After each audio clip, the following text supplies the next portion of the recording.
See they know the truth and Please consider supporting us by clicking on the like and subscribe buttons. Your support will be greatly appreciated. Chapter 10. White Devils from the West. Before the 16th century, most Africans on the continent had never seen a real white face.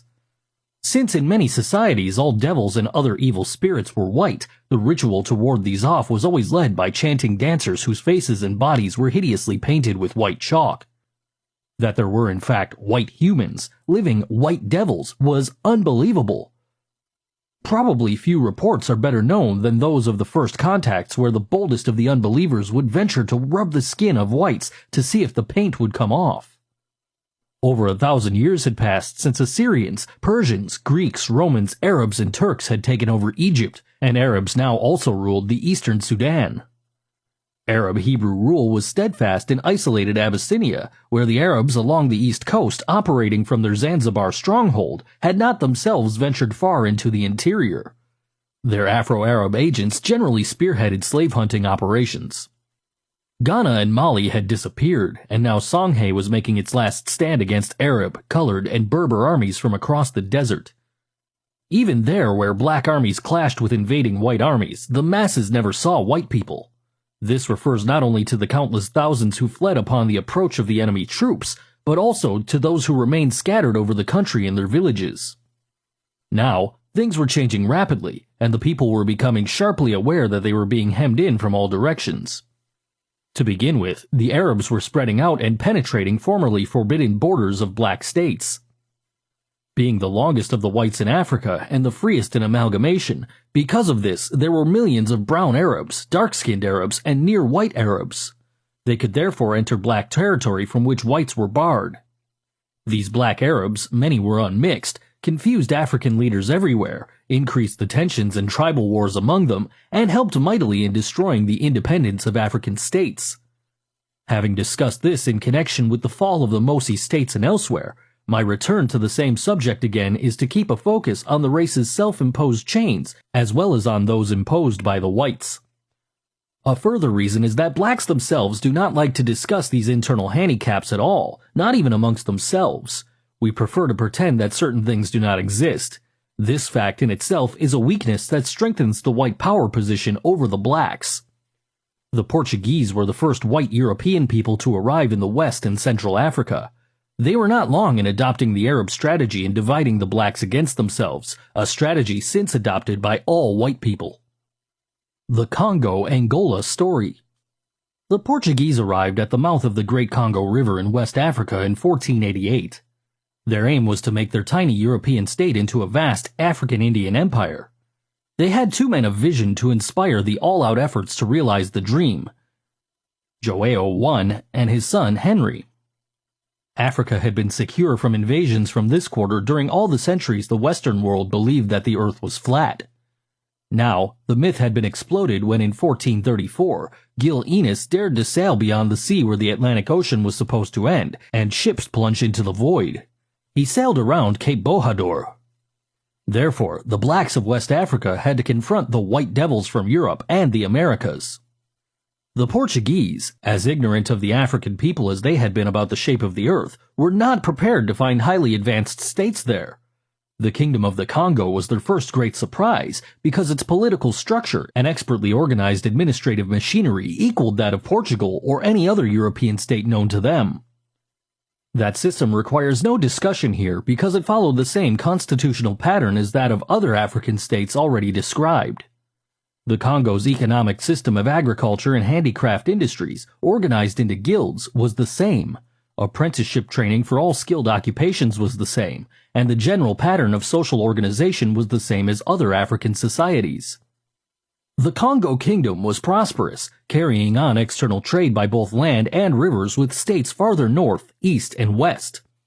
The states to the south, later to become Angola, were in an uneasy commotion due to the increasing presence of foreigners on the coast, on nearby islands, and now sailing up the rivers toward the interior. Migrations from the Angola states increased, even though the Portuguese were then bypassing the region in favor of the more highly advanced Kingdom of Congo. Or was it the flight of so many potential slaves from the coastal areas that caused the Portuguese to move up the river closer to the population centers? It was more likely a strategic move.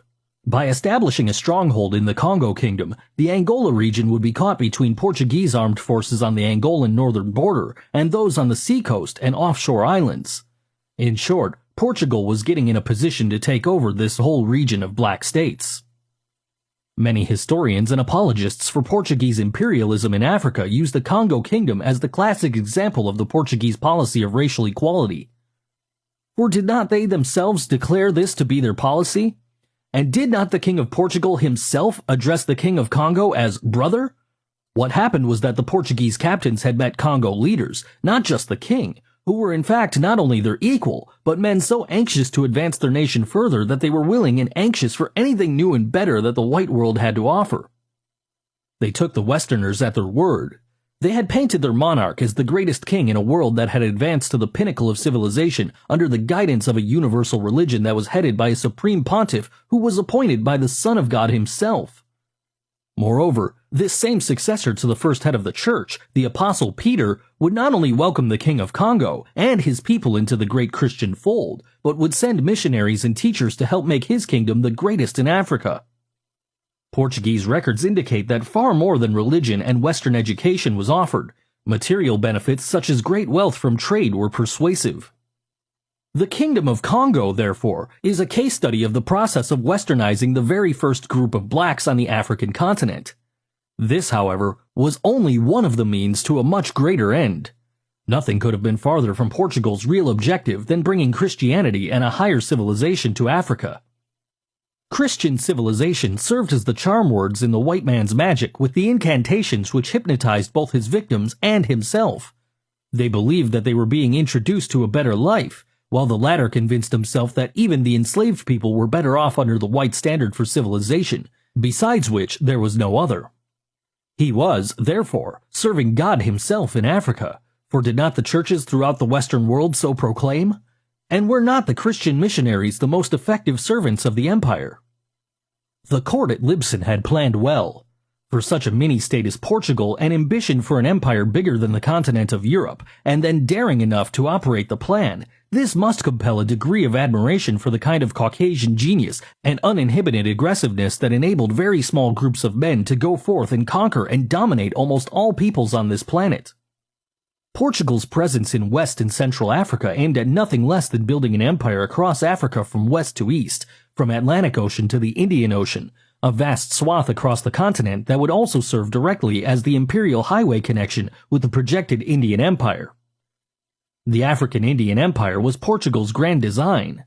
The Congo interlude was merely a needed stepping stone and a base of operations. But they were smart enough to realize that the foundation for a permanent empire in the land of another people and built in their own sweat and blood would be more successful if the minds of the people could be captured first. One did not go in with guns blazing. Only fools did this, except in cases where the natives were too damn smart and saw through every scheme, no matter how shining the cross or how white the extended hand. In such cases it was their own fault, yet for their own salvation, that Christian cannons had to blast away. First of all, however, the really big thing was to change the blacks into Christians, which changed them into Westerners, which was to change them into the white man's image, the previously mentioned process the outcome of which caused blacks to reject and become ashamed of both their culture and themselves, the only people on earth to do so. And this is why it is important to have a close-up look at the process of westernization in the Kingdom of Congo where it began. The missionaries began their work on kings and notables. There was nothing new in this approach. Indeed, the Congolese were so anxious for the new education and its vehicle Christianity that the priests found their tasks easy. First of all, to become a Christian one had to be baptized and given a Christian name. Christian names were Western names, and they all took the form used in the conquering country. The first Congolese king to become a Christian was Nzinga in 1492, taking the Portuguese name of João I. Hundreds of other blacks immediately followed his example. Princes, chiefs, ministers, and some of the masses. The most notable Congolese kings who became black Portuguese were Alfonsos, Alvares, Dom Pedros, Diegos, etc. Overbearing Jesuit fathers were installed as counselors to the king, one functioning as a prime minister. This move at once destroyed the troublesome traditional council that controlled chiefs and kings, and with such councils no European power could operate. The age of absolutism with the rise of the nation-state in Europe was directly reflected in the Congo Kingdom. With this Portuguese wedge between the king and the people, the Congo rulers now found themselves free to make important decisions without reference to black counselors.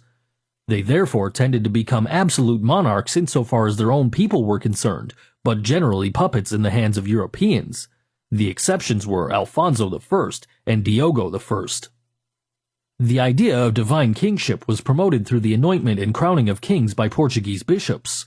Kings now ruled as sons of the church, chosen by divine decree to serve it. This means serving the Portuguese by meeting their demands, always made as friendly suggestions from brothers who were equal in Christ. Even the traditional political system was made to appear as a Portuguese creation. It was already highly and efficiently organized before any Europeans came, organized with each village and town under a chief, called Mani, each district under a Mani, and each of the 6 major provinces that made up the kingdom was under the administration of a governor, also bearing the title of Mani. Now, in addition to the widespread use of Portuguese names, important Portuguese titles appeared, such as dukes and infantes, a new class of princes hitherto never used in Africa because the Western conception of royalty was absent. Here, then, is another case where the external influence school can have a field day, since nothing is better known and nowhere denied than the fact that Africans who adopted European or Asian institutions, such as Islam and Christianity, for example, were not only influenced by them, but often transformed into black Arabs, black Portuguese, black Frenchmen, black Englishmen, and so on. In fact, it was this very transforming external influence that played a decisive role in first destroying the best in African civilization, while at the same time giving worldwide publicity to all remaining elements of barbarism that could be found. The new masters of the continent were in the position of all power and could, therefore, make their viewpoints the viewpoints of the world. The system of reducing blacks to non-persons was so thoroughgoing that not only did the various people of the world regard them as such, but, tragedy of tragedies, the blacks themselves came to feel inferior and to hate themselves and all of their kind. Magic? Here now, indeed, a magical thing had happened since these whites who called themselves Portuguese had arrived. As the 15th century moved on toward the 19th, the Europeans became less and less white devils and more white masters, backed up by awesome firepower. White was no longer the face of evil in the black world. It had changed places with black. Now, black was the badge of all evil. All that was bad, even bad luck. To make a white man look evil, you had to dress him in black. Life's final tragedy, death, called for mourning in black. Happy events, such as baptisms and weddings, required the wearing of white. God himself, being white, had cursed the blacks and made them the servants of man. Man being white man, for was not he made in the image of God? To worship God, in effect, was to worship the white man. A volume could be written on the scores of these little psychological gimmicks that are now so deeply embedded in cultural thought that they are taken as a simple matter of course and require no comment. Yet, they are the subtle weapons which have been more devastating in conquering the blacks and reducing them to an inferior status than armed might.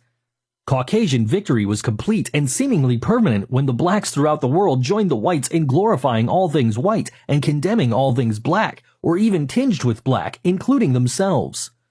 Here we are at the very heart of the race problem, this self-abnegation, self-effacement, the loss of self-identity by cutting their roots with the past and thereby losing the very links with their history from which a people draws strength, inspiration to move forward to even higher ground and, in fact, the reason for being. In short, in the incongruous attempts to replace his own values with those of the white man, the black man lost his own personality and therefore his manhood almost absolutely. Nearly 500 years have passed since the first Europeans landed on the coasts of West Africa, and their phase of transforming blacks from men to half-men began. Yet even with this long background, there are countless millions of frustrated blacks, frustrated by the perpetual annoyance of the blurred vision and the blank wall as they struggle to see life through the blue eyes of Caucasians.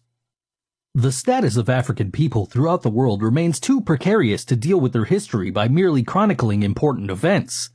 The situation demands that greater effort be made to determine the meaning of those events, their effects on the people, the overall change in the direction of history, and what new directions the race must take. The major and immediate Portuguese aim in Africa was not the conquest of blacks. Rather, their first aim was to destroy Arab power in Africa and the Islamic control of just about all of the overland trade routes to the east. For this cause Columbus had sailed, and other European nations took to the high seas. The Portuguese sought to use religion as the usual spearhead. That Christian states were in Africa from the earliest times had not been completely forgotten.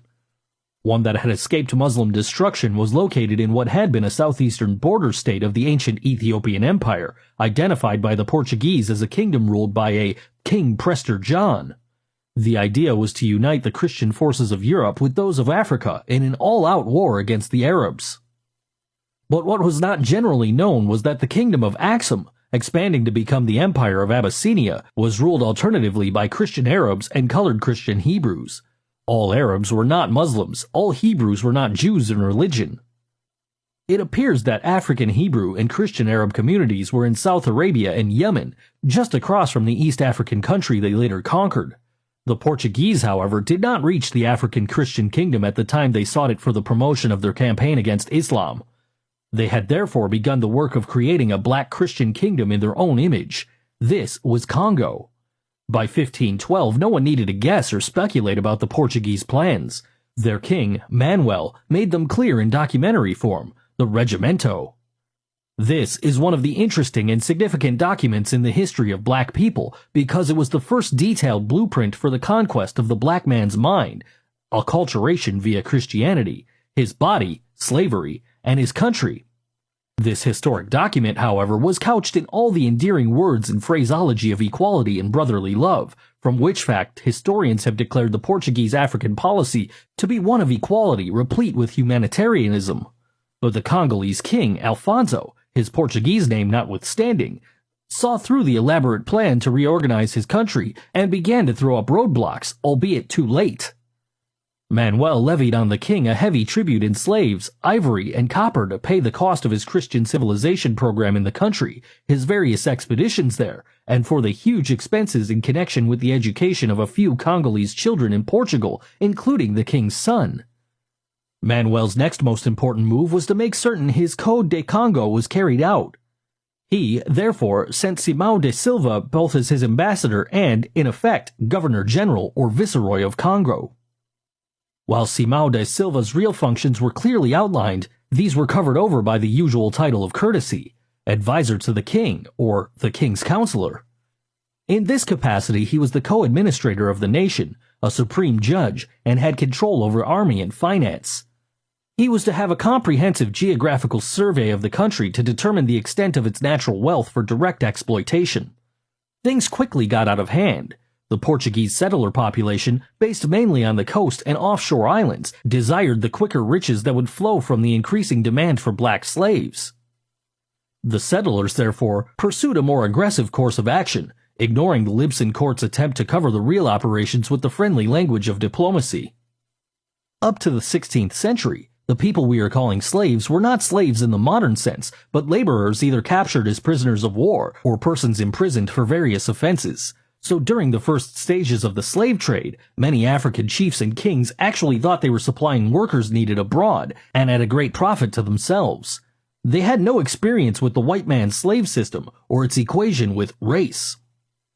Not at first, we have said, but as the decades passed, and the Congo state is a good example, many Africans became enmeshed in the horrors of the trade, knew what they were doing, and, in the pursuit of guns and riches, became as brutal as the whites in dealing with their own kind. Guns. Black leaders saw these new weapons of death as the real source of the white man's power and the immediate threat to their own existence. The earth-shaking cannons that were being brought into Africa seemed to herald the death of a whole race, or its total enslavement. The Africans became insistent in their demands for guns as articles of trade. There was then, as now, a silent embargo on arms to black Africa, a sort of white gentleman's agreement. The demand for guns by the chiefs was pitted against the demand for slaves by the Europeans and Arabs. The Arab slavers had no trouble securing firearms. The chiefs could seriously hamper the trade if their demand for guns were not met. Besides, many slave traders were quick to see that the supply of slaves would double and triple if firearms were given to certain strategically located kingdoms and chiefdoms, for these would then seek to become big, wealthy powers, expanding their territories over weaker black states and capturing millions of prisoners to be enslaved in the process. The more aggressive traders were willing to arm such African states as one of the risks capitalists must take in the pursuit of wealth. The more imperialist-minded saw an outcome even more important, that this would be a built-in motivation for perpetual warfare among the blacks themselves, creating an everlasting hatred between groups, destroying every basis for unity, and above all, keep them so busily hating and fighting each other that they would forget their real enemies, the white devils from the sea. The Portuguese Christianization of the Congo created something more than chaos. It was a revolting mess, no matter from what angle it is viewed. To begin with, priests were not only among the leading slave traders, but they also owned slave ships to carry the black cargoes to distant lands. Priests also had their harems of black slave girls, some having as many as 20 each. They were called house servants by these holy fathers. The great majority of the whites were the scum of the land from which they came. Even the half-educated priests were generally of the very lowest character, morally and otherwise. The slave situation became more and more desperate and out of hand as every white man down to the lowly worker became a traitor. The builders sent over to erect fortifications and other permanent installations for the Portuguese, stone and brick masons, carpenters, engineers, painters, metal, and other craftsmen were all slave traders. Sailors and unskilled Portuguese laborers had their own quotas of slaves, especially slave girls. For let this truth emerge from the many facts which are buried, and let it stand out clearly. One of the main attractions of slavery, and the magnet that drew thousands of white men on, was the sexual freedom unlimited with all the black girls and women who were enslaved and helpless in the power of their masters.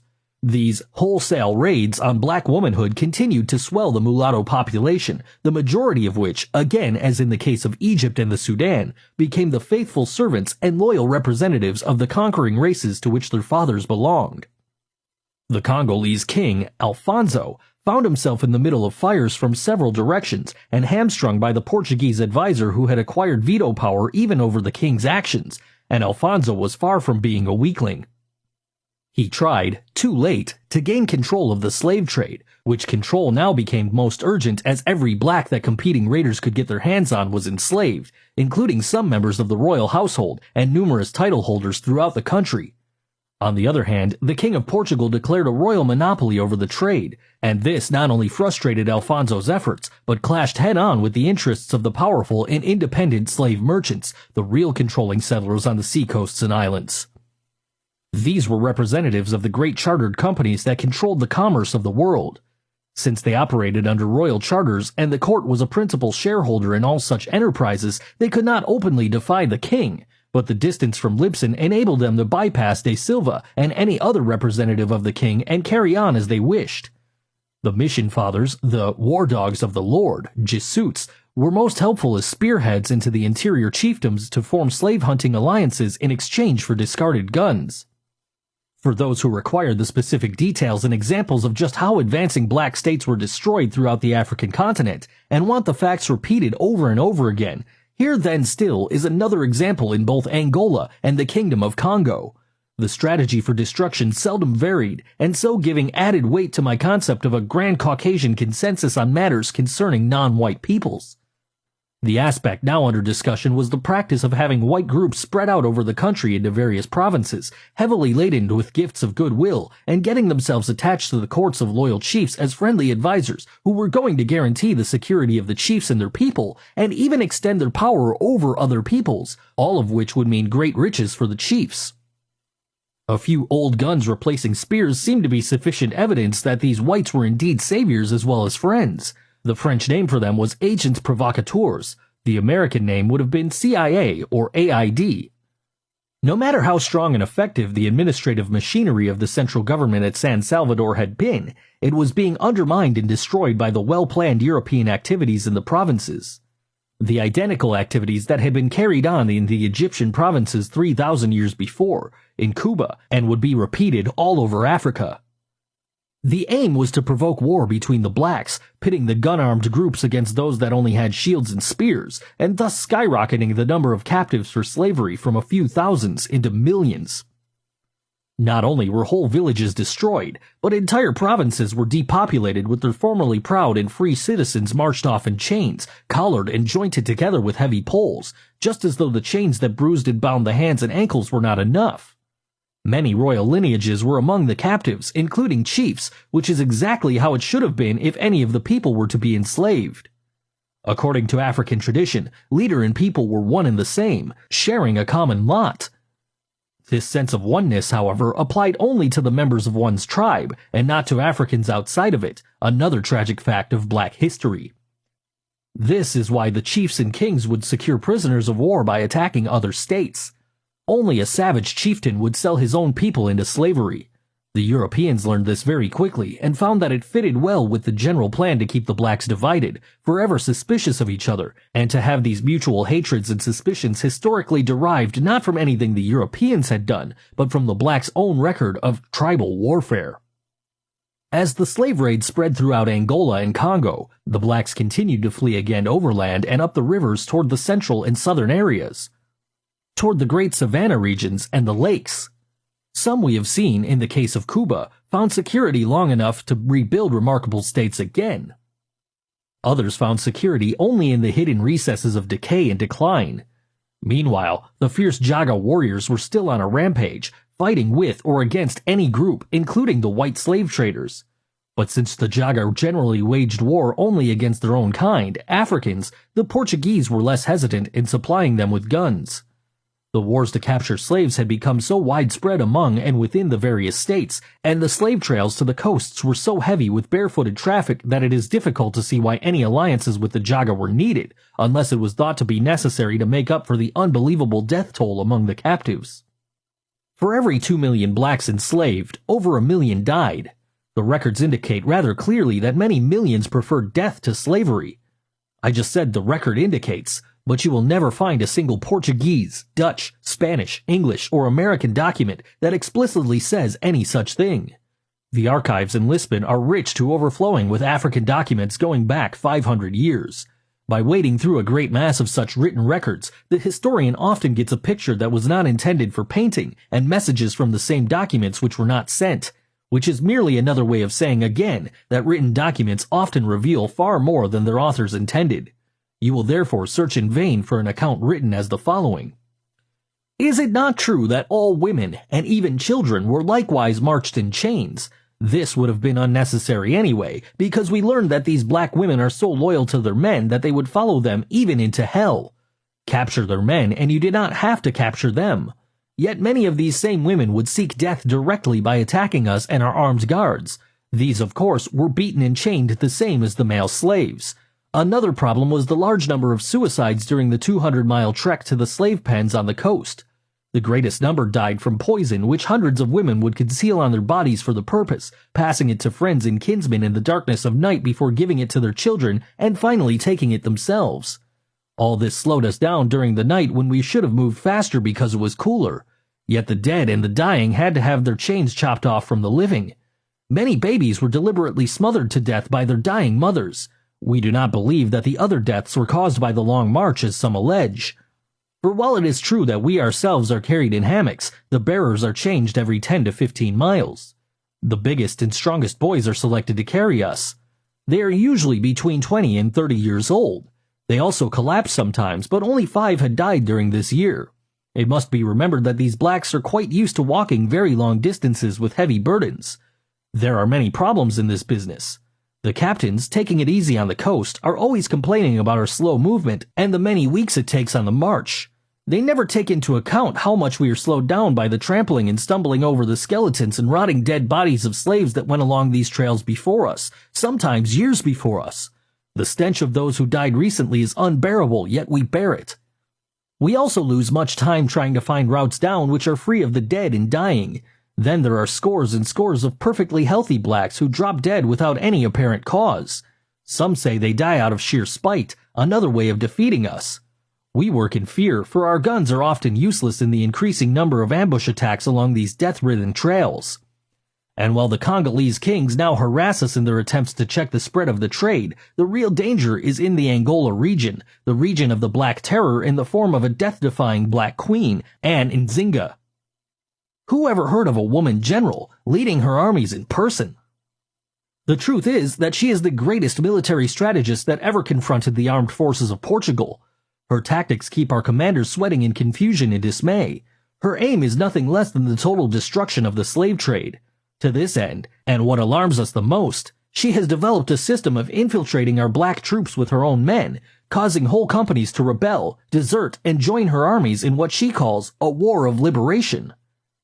Portuguese casualties are always heavier than reported, for she stages surprise attacks with lightning speed, always aiming first to capture guns and cannons, and while we now surround ourselves with armed guards on these long marches, we never know how many of our black soldiers are the Queen's own men.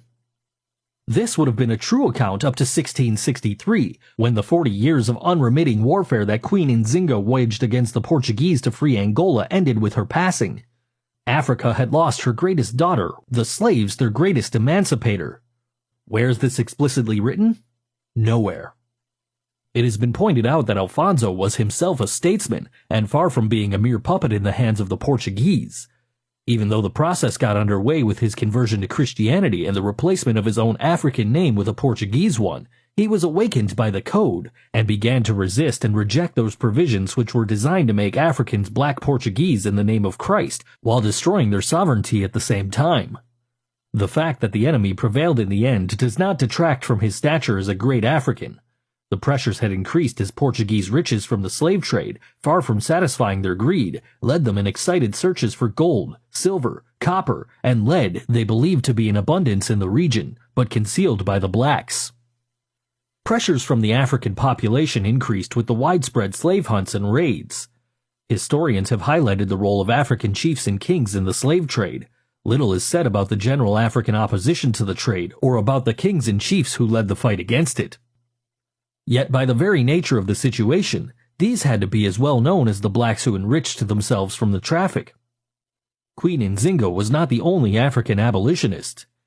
It just happened that in her case she was not only involved in treaty negotiations of record, but operated over so many Angolan areas that she could not be easily excluded from history.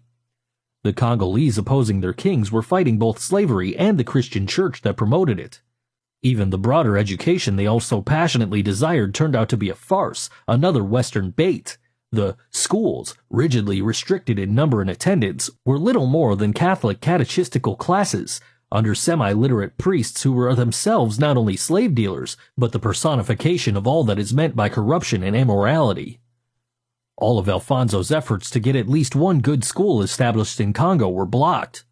For one thing, no real widespread education of the blacks was intended. That would have meant sending over well-trained teachers instead of the unwanted dregs of Portuguese society. But even if Portugal had laid the best intentions, she herself did not have many educated men in the 16th century, and her own illiterate masses were just as ignorant as those in the rest of Europe. The situation had become worse on all fronts when Diogo became king of Congo in 1545, supported by the Lisbon court factions that could still make or break kings and influence their policies. On the other hand, the powerful trader population that had their principal strongholds at strategic Luanda and Sao Thome, from which points they continued to expand slave operations in, below, around, and beyond Congo, all in defiance of Congolese kings and the King of Portugal himself. They were greatly aided by the king, Ngola of Ndongo, the strongest state in the Angola region, but Ndongo was nominally under the Congo as a tributary state. In 1556, war between the major conflicting groups, hitherto undercover, broke out open and full scale. Royal Portuguese forces allied with those of Congo against Portuguese trader forces allied with Ndongo, Portuguese against Portuguese, and Africans against Africans. So it appears on paper in the records. The simple truth is it was a war of Africans against Africans, with the Portuguese forces safely in the rear. That black troops were to be used in all dangerous situations and white lives safeguarded wherever possible, this was no silent gentleman's agreement or an aspect of the Grand Caucasian Consensus. It was rather an explicit loyal decree from Lisbon. It was so very unnecessary, this royal order to put blacks in the front lines of battle. This would have been done anyway as a simple matter of course. The Congolese were defeated and Ndongo and the slave traders now controlled the whole trade. And although the war waged against them was instigated by Lisbon and directed by Manuel's own representatives in Congo, the victorious traders used Ndongo for negotiations leading to a new alliance with Lisbon and the foundation for taking over all of Angola as a colony of Portugal.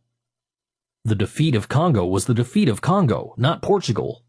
Even the Portuguese counselors to Diogo could now deny any responsibility for the disaster with a straight face. Yet when Diogo died 5 years later, 1561, they were still actively on the job to choose his successor, thus promoting further turmoil in an already disintegrating nation. The murder of one king after another became almost routine. Attacks from enemy neighbors, quick to take advantage of the royal weaklings and internal chaos, marked the declining years of Congo as a great power. Jaga warriors almost gave it a death blow in 1568, but not quite. Things moved rapidly. In 1575, Angola became a colony of Portugal by royal decree only, and Mother Congo, fighting for her own life, could only weep at the permanent loss of her greatest offspring.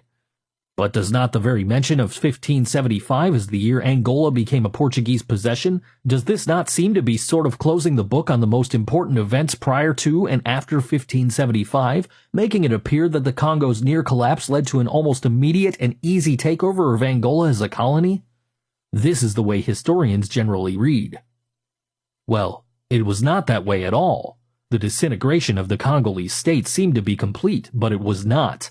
There was still another revival under another line of great kings, and although the conquest of Angola was ordered by Lisbon in 1571 and began in 1575, the Portuguese, to their great surprise, had to fight their longest and bloodiest war, almost foot by foot, before Angola was finally taken nearly a half-century later. They had not counted on being confronted with a black queen who would turn out to be one of the bravest generals that ever commanded an army. They had not counted on the new queen of Ndongo, Queen Enzinga. Queen Enzinga, the unconquerable. Greatness was born out of the savage oppression of the Africans, and out of that oppression it grew like a giant. Just why the Portuguese drew so much blood with the lash from already chained and helpless slaves is beyond all human understanding, since, if for no other reason, the victims were articles of commerce, and the source of the very riches slavers sought. Besides, over half of the captured blacks died before reaching their destination. Self-interest, then, should have stayed the murderous hands of the slavers. Nothing did, and that fact was one of the reasons that Queen Enzinga said that the real savages in Africa were the whites. They created the conditions that brought her to the fore. The Portuguese were so aggressive in their program of dividing the blacks and keeping them fighting amongst themselves that they overshot the mark, simply went too far. The system of spreading out over the country into the provinces and allying themselves with the various chiefs has been mentioned more than once, but after 1608, the commander-in-chief of the Portuguese army tightened the noose. This was Bento Cardoso. Under his plan, Angola was to be further depopulated by a massive onslaught for slaves through a closely coordinated system in which every chief in the land would be owned by a Portuguese and directly responsible to him for a stated quota of slaves. This would bypass the Angolan king of Ndongo, to whom the provincial chiefs paid their taxes in slaves. This would also mean increased warfare between the chiefdoms in order to meet the increased quotas demanded by raiding into each other's territories. Chiefs failing to secure the required number of slaves were themselves enslaved. Over 100 chiefs and other notables were sold into slavery in a single year, and another 100 murdered by the Portuguese. We may safely assume that the actual number of chiefs enslaved or murdered was greater than that stated above, since the Portuguese, like other nations, generally cut casualty figures for the record. The situation to be considered here, however, is the widespread confusion and terror among a hunted and leaderless people. To make matters even worse, if that was possible, the half-savage Jaga, who would join anybody for their favorite game of looting and raping, became allies of Cardoso.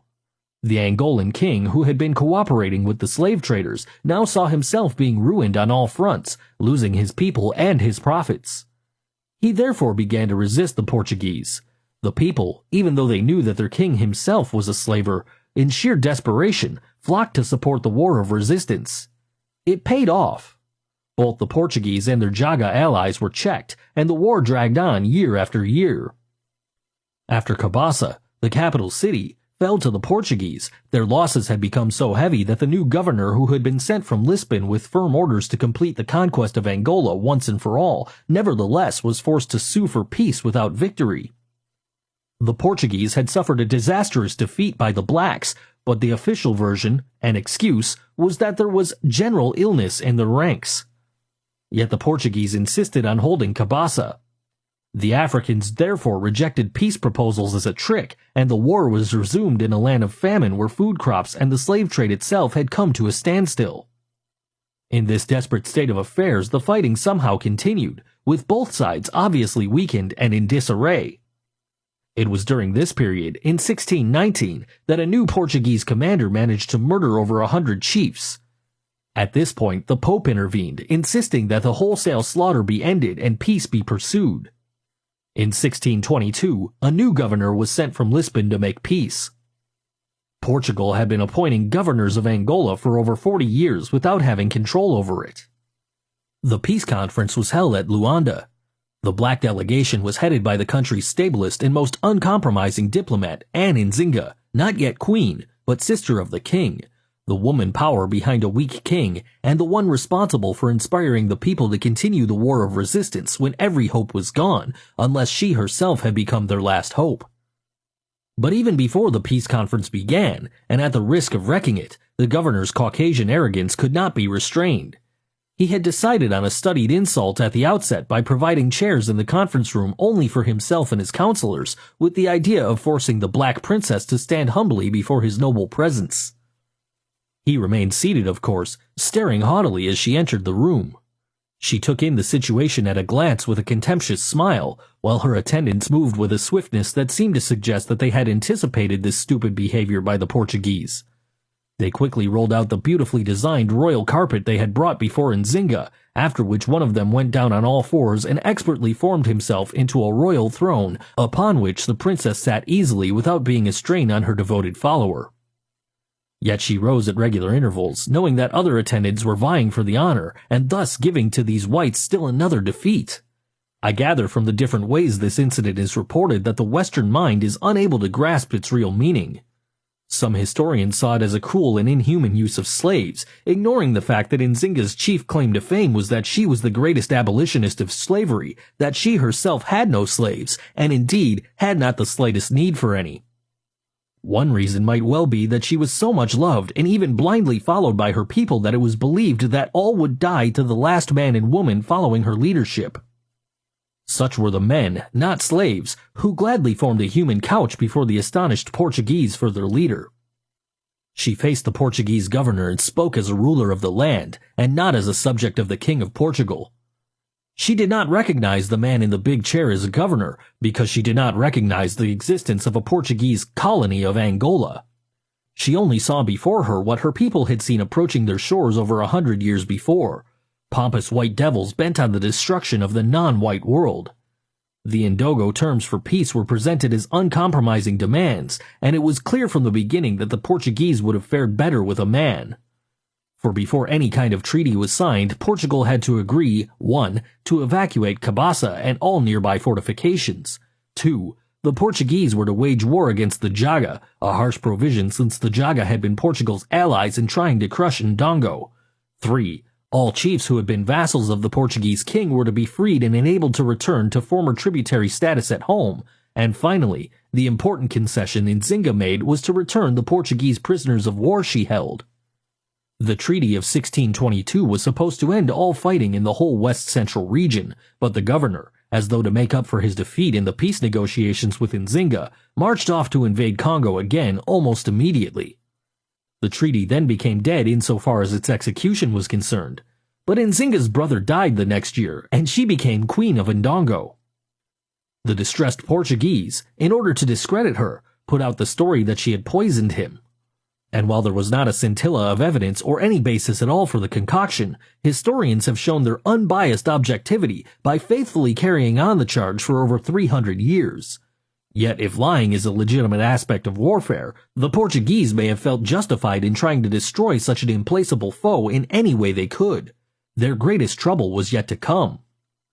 Enzinga became queen in 1623 and went into action at once. Her first major move was to send an ultimatum to the Portuguese authorities demanding the immediate execution of the terms of the treaty, otherwise war would be declared. While the Portuguese were preparing to meet the Queen's armies, the Dutch fleet appeared as a new threat. The Dutch, themselves great slavers, certainly did not come as liberators of the hard-pressed blacks. Their aim was to break the Portuguese monopoly and secure their share of the slave trade and the mineral wealth of West and Central Africa. To further these ends, they used blacks as the other white peoples did and still do. So no time was lost in forming an alliance with Pedro II, King of Congo, in his war with the Portuguese. The Dutch had already captured 7 Portuguese slave ships at sea, sunk other vessels in the harbors at Luanda and Mpinda, and were raising hell generally. All this gave Queen Enzinga more time to prepare for the inevitable. She even reversed her demands for a Portuguese war against the Jaga and formed a military alliance with them herself. Knowing how unreliable the Jaga were, she sought to make the alliance binding by promising to marry the Jaga chief, Kasanji, and adopting certain desirable Jaga customs. Enzinga's greatest act, however, and probably the one that makes her the greatest woman in history, was in 1624 when she declared all territory in Angola over which she had control was free country. All slaves reaching it from whatever quarter were forever free.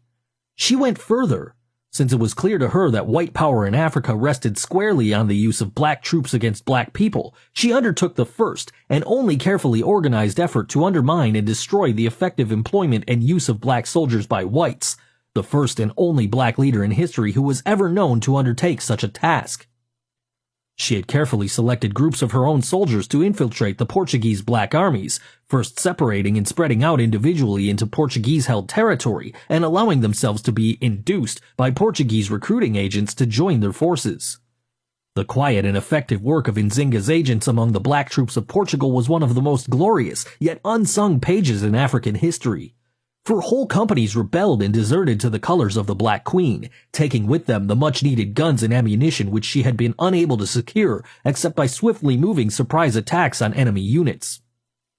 The Queen's armies were further strengthened by the runaway slaves who streamed into the only certain haven for the free on the whole continent of Africa. To the Portuguese, Queen Enzinga had passed the last word in unheard-of audacity when she was able to influence scores of vassal chiefs to rebel against them and join the cause of their own race. This was too much. The woman had to be destroyed. It had come to that. The Portuguese sent their ultimatum to the Queen from their Luanda stronghold, Portugal's Lipson in Africa. It demanded the immediate return of all chiefs, soldiers, and slaves to Portuguese territory. That is, all who had fled therefrom. Refusal would mean war, the ultimatum concluded. The fact was that a state of war already existed since the Queen's own ultimatum of the previous year. The Portuguese were afraid to move against her then, and they were even more afraid to move against her stronger forces now, although they continued to give the Dutch threat as a reason for delaying the required all-out attack. Meanwhile, the usual strategy of first instigating frictional strife among the blacks was by no means forgotten.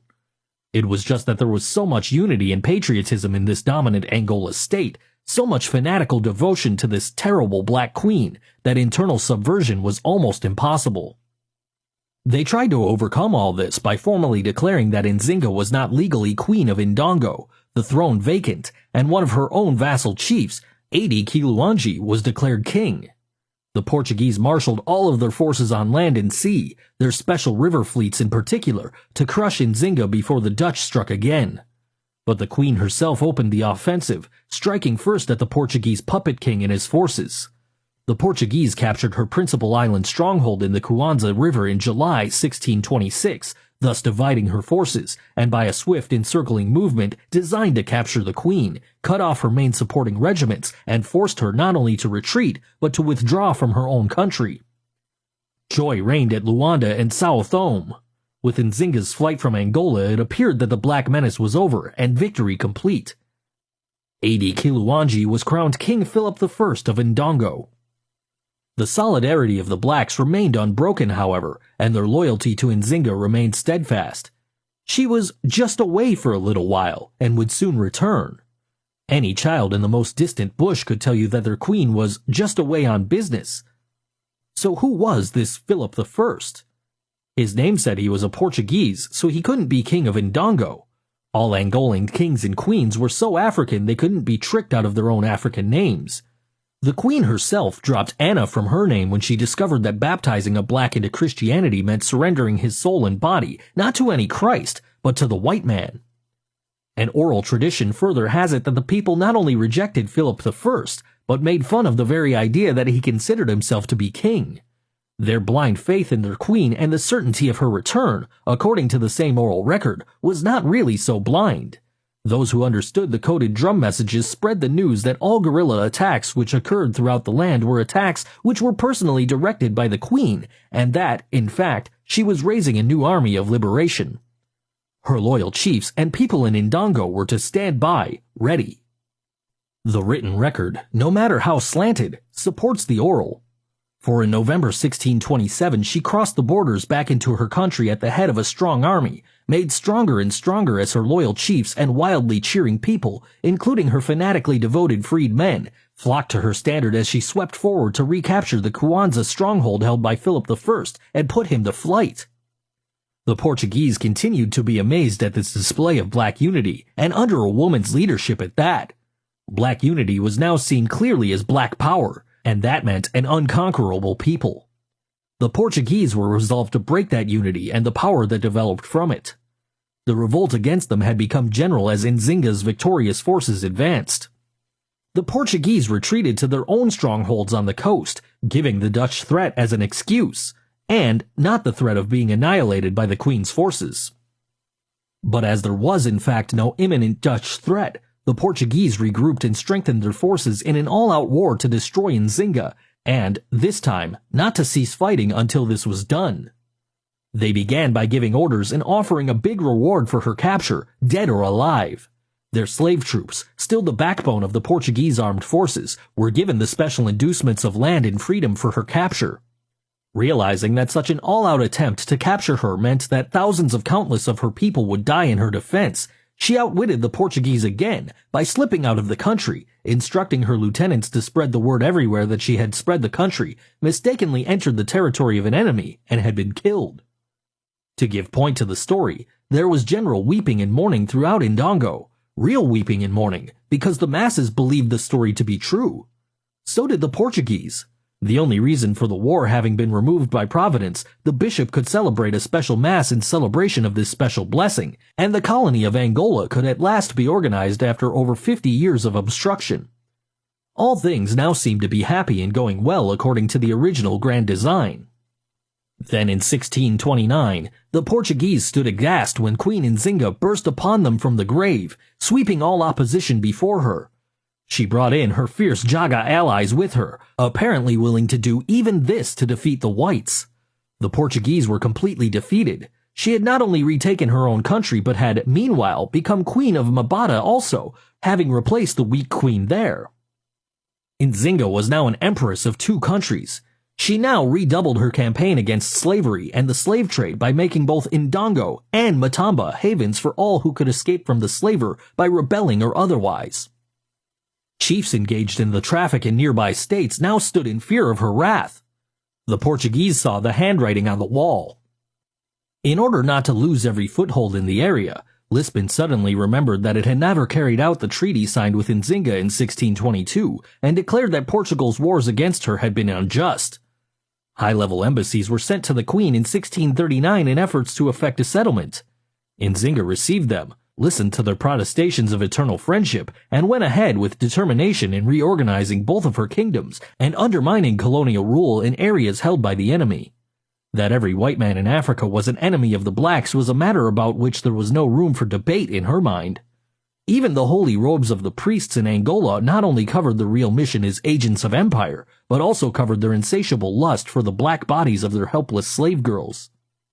She had been forced by the actualities of black-white relations to distrust all whites, along with their tricky treaties. By 1641, the Dutch had made great progress in reducing the power of Portugal all along the coast, and Nzinga's adamant position made her situation an impossible one to maintain. So a despairing governor and council had no choice but to declare war against her once again, a full-scale war. But the situation was now most favorable for the Angolans. Their northern neighbor, Congo, had become more active in its own war against the Portuguese and, besides, a new and greater king had assumed the leadership. This was Garcia II, who continued the policy of cooperating with the Dutch where and when Congolese interests were involved. Some black leaders had learned to use the whites as they had always used them, when it served their own interests. The other happy development for Ndongo was that the Dutch invasion of Portuguese-held areas had actually begun in 1641 before any moves could be made against either of the two black states, Congo and Ndongo. Nzinga continued her campaign against the Portuguese, winning victories everywhere a battle was joined. With Dutch aid, the great Portuguese stronghold of Massangano fell in 1648. The Dutch, having previously captured Luanda, now found themselves threatened by the steady reinforcements that continued to pour in from Portuguese Brazil. The Dutch withdrew, leaving the blacks in the area, who had helped them to capture and defend this most important Portuguese city in Africa, to fend for themselves alone. While the chiefs and their forces did indeed put up a gallant fight, they were massacred in one of the most savage onslaughts on record. The recapture of Luanda by Salvador de Sá, the new governor, and his crushing of black opposition there, led him to initiate new peace efforts with Congo and Nzinga's new kingdoms. The Congolese king refused to answer his letter, but did send a monk to hear the governor's terms. Nzinga also agreed to efforts at negotiations. These gestures by the two African leaders led Salvador de Sá to advise the king of Portugal that all the African states were cowed and their power broken. He knew better, of course, for even the chiefs and their people in his own Portuguese-held territory were still fighting on, despite the massacres, and probably because of them. If the Portuguese had been able to conquer either Congo or Ndongo Matamba, no peace offers would have been made. Hadn't they tried it over and over and failed? To be able to conquer both now was out of the question, so the old conquest route was being tried again, the beguiling smiles and protestations of friendship, finding concrete expression in negotiations for peace. The language of diplomacy reached its most brilliant heights of deception in those velvety clauses of proposed treaties which the Africans, if they signed them, would be signing themselves and their people into perpetual bondage. This fact was supposed to be assured by the other fact that the relevant clauses were so ambiguous that they could be interpreted in several different ways. In this case, whatever way the Portuguese chose to interpret them. The very same provisions of the treaties could be read and explained to the blacks in such a language that it would appear that the Europeans were not only humbling themselves, but also proclaiming the outcome as a glorious victory for the Africans. For of course no blacks, not even an Nzinga, was supposed to be intelligent enough, sharply intelligent enough, to see through all of this. But stripping away all the glittering verbiage, Nzinga saw at a glance that what it all meant was that she was to be a vassal of the Portuguese king, and one paying him a big annual tribute. She would die first, and no one should have known this better than the Portuguese, who at the time of this latest treaty offer had been at war with her, and repeatedly defeated, for over 28 years. They had met one of the giants of the human race which they found impossible to recognize as such because she appeared on the planet not only as a woman, but one with black skin. Nzinga, therefore, kept them anxiously waiting for action on the treaty, toying with it for 6 years, while giving her war-torn land and tired-out people a period for rest and recovery. She was the same queen who had twice fled the country not to save herself, but to save her people from a slaughter that her flight would prevent. For the same reason, she did not want the war resumed again after 40 years of warfare. On the other hand, she would not surrender her country to Portugal and its slave trade. The areas of Angola they still held, including the important islands of Luanda and Sao Thome, belonged to the Angolan people, and some of these areas belonged directly to her own kingdoms of Ndongo and Matamba. Finally then, in 1656, tired and weary from 4 decades of relentless struggles, she signed a treaty that was revised and made acceptable to her. Her greatest concession allowed the Portuguese puppet king, 80, to head the territory conceded to them. There were 7 more years of a busy life for Queen Enzinga, pushing reconstruction, the resettlement of ex-slaves, and undertaking the development of an economy of free men and women that would be able to succeed without the slave trade. She could not have been unaware that, with the Portuguese still strongly entrenched in the most strategic areas, unless she was succeeded by equally great leaders, all of her labors in defense of the freedom of the blacks would ultimately be in vain. That was the burning question in 1663 as a dull autumn sun lengthened the shadows over the palace grounds where thousands stood in tears. Were there any more Garcias anywhere? Would God send them another Nzinga to hold the line against the truly white devils? The sun slowly went down behind the Angolan trees and darkness spread over the land. Over 300 years later, the blacks of Angola are still fighting the Portuguese, still waiting for the sunrise. In the heart-torn state of national mourning, the Queen's Council permitted 2 priests to come in and perform the last rites of the church. Since the Queen had renounced the Catholic religion many years before her passing, had banned missions from her country as centers of subversion, this appearance of priests at the royal bedside may be explained either as a once a Catholic, always a Catholic theory, or as an attempt by Catholic Portugal to give the appearance of final victory on all fronts. In this case, it would mean that the most unconquerable of foes, recanting and submissive, had been conquered by the religion in the end. And so it is written in the official documents of Portugal, written that Enzinga returned to the church that had baptized her, Anna, the written record used by almost all historians of Africa. Yet she was one of the very first blacks to see that the Portuguese conquests, the slave trade, and the church were all inseparably one and the same. The long years of warfare had been equally against all three, the unholy trinity. She never surrendered to either. In 1963, 300 years after her death, her people, now Catholic themselves, did not believe she ever returned to the church. Please consider supporting us by clicking on the like and subscribe buttons. Your support will be greatly appreciated.